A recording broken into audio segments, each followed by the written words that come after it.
শ্যামপুর গ্রামে মফিজ নামের এক কৃষক বাস করত। তার অনেক জমি ছিল, মাটি ছিল সোনার মতো উর্বর, কিন্তু মফিজ ছিল চরম অলস। যখন গ্রামের অন্য কৃষকরা কাক ভরে লাঙল নিয়ে মাঠে যেত, মফিজ তখন নাক ডেকে ঘুমাতো। সে ভাবত, আরে বাবা, শস্য তো এমনিই জন্মাবে, এত খাটার কি দরকার।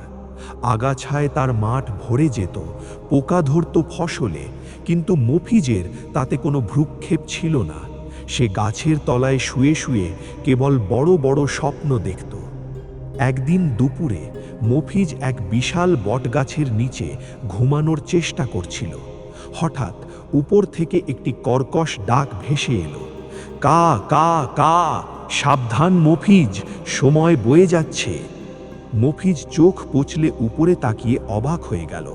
একটি কুচকুচে কালো কাক ডালের উপর বসে মানুষের ভাষায় কথা বলছে।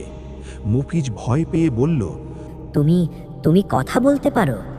কাকটি মাথা ঝুঁকিয়ে বলল, আমি শুধু কথা বলি না, আমি ভবিষ্যৎ দেখতে পাই।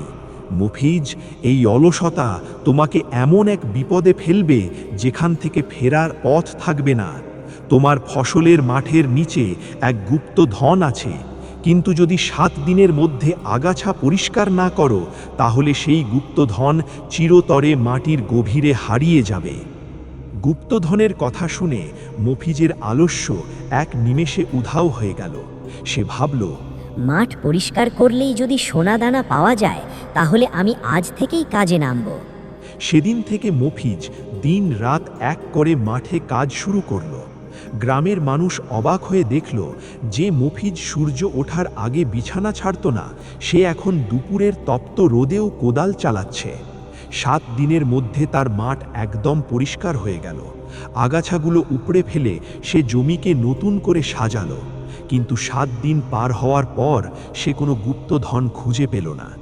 মফিজ রাগে গড়গড় করতে করতে আবার সেই বটগাছের নিচে গেল। কাকটিকে দেখে সে চিৎকার করে বলল, তুমি মিথ্যেবাদী, আমি সব আগাছা পরিষ্কার করেছি, কিন্তু কোনো গুপ্তধন পাইনি।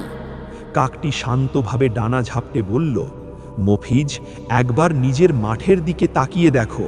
তোমার মাঠ এখন ফসলে পূর্ণ হওয়ার জন্য প্রস্তুত। কয়েক মাস পর এই মাঠে যে সোনালি ধান দুলবে, সেটাই তোমার আসল গুপ্তধন। আমি তোমাকে মিথ্যে বলিনি, আমি তোমাকে কেবল অলসতার অভিশাপ থেকে বাঁচাতে চেয়েছিলাম।